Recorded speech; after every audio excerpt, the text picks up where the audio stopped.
What's going on, you guys? Kenny here, also known as SolidFan85. Welcome to a fairly controversial blog. I'm sure I may lose some subscribers, so be it. Couple things. America is a mixed economy. Some folks may not know what a mixed economy is. To put it simply, it's a mix of capitalism and socialism. Congratulations, we have socialism in America. We have for a long time. Social Security, Medicare, Medicaid, police, military, firefighters, post office, so on and so forth. There's plenty of parts of the government that are paid for based out of your taxes. But there's also capitalism. And capitalism works out great for the individual.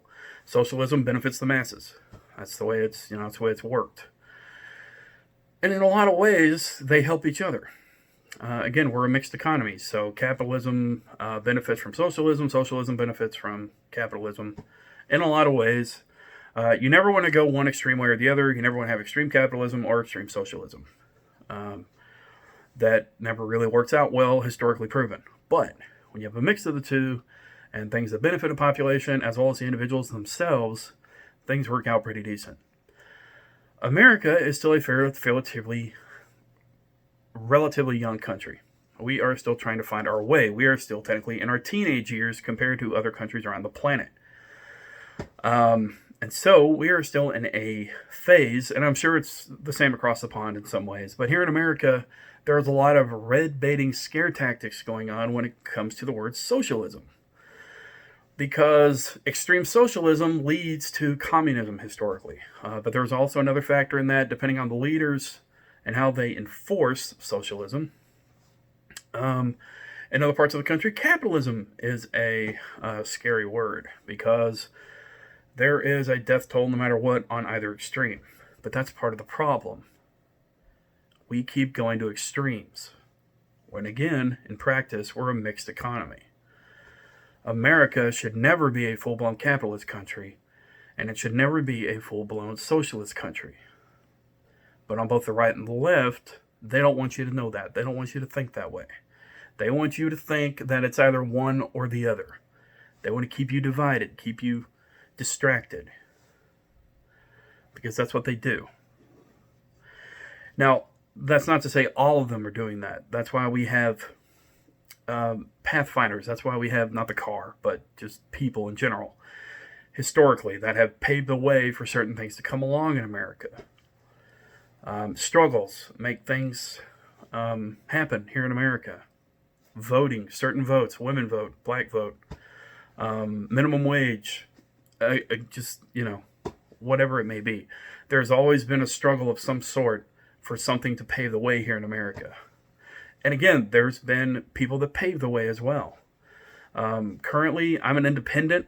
I don't really go for left or right, but I am left-leaning. I plan on voting for Bernie Sanders in the 2020 election. Mainly because I like his policies. I'm a policy kind of guy.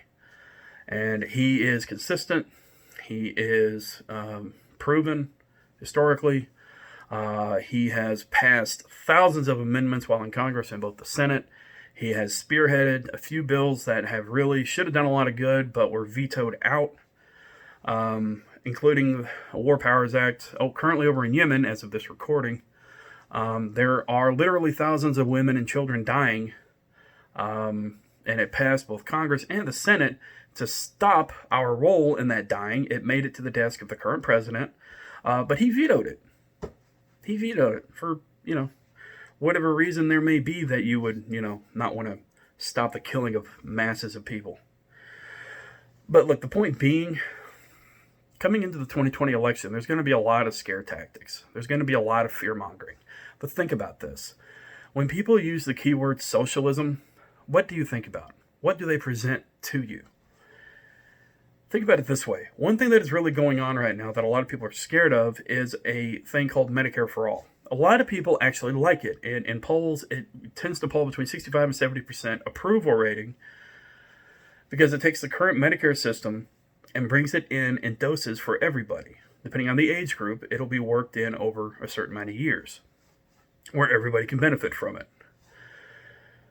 But a lot of people say, well, socialism is bad. Well, Canada has a similar healthcare system that we would have if that were to be incorporated. And ask yourself, Is Canada a communist country? Is certain parts of the UK a communist country? They have those socialist programs. We have socialist programs that we've taken care of for decades. Again, Social Security. When Social Security was first being enacted, they went right after it and called it socialism because they didn't want it. But here we have it today for older folks to benefit from. And they earn it because their tax dollars pay for it. So going into this 2020 election, remember to research a little bit. I know we don't have a whole lot of time on our hands, but do a little bit of research.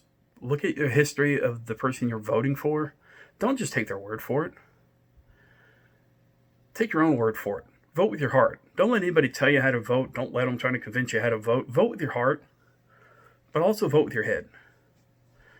And just remember that your vote does matter. And be sure to keep an eye on how you're registered and when you vote.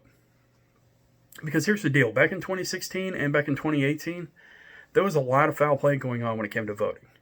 There was a lot of people being purged. They registered as a Democrat, but then they were thrown off the list. They registered as a Republican, but then they were thrown off the list. They closed down certain voting sites around colleges because they didn't want certain people to vote. They made it hard for people to get there. Voting machines literally, out of error, was changing people's votes after they were submitted. So there's a lot of foul play going on. So be sure to keep track of that as well. And make sure that if you do vote, that you vote how you want to and not how they tell you to. And don't let them scare you either. Do your own thing. Be your own American as of this recording. And enjoy your freedom. Also, side note, a lot of people argue that America is great because we have freedom. You're right, America is great, but at the same time, plenty of other countries around the world have freedom as well. Canada has freedom. Certain parts of most of the UK has freedom. Japan has freedom. So on and so forth. Some of that may be in error. But the point is, there are plenty of other countries with freedom. In certain aspects, America needs to catch up. And I say that as an American, born and raised, who has his own ideals, and as an independent voter. I never went for the two-party system. I never really have. But when they both work together, when the ideals of both parties come together and they can actually work it out and coalesce, much like capitalism and socialism, a lot of people can benefit the best. But there's a lot of trying to divide and conquer going on. So stay strong. Remember, you're awesome. Never let the world tell you otherwise. Also, on a personal side note, I am doing a little bit better physically. I'm getting over my cold, thankfully. But thanks for watching. And again, remember, you're awesome. Never let the world tell you otherwise. And if you feel you need to unsubscribe because of this video, I understand. Do what you need to. But just remember to always do and believe what you can. But remember to do it with research. See ya.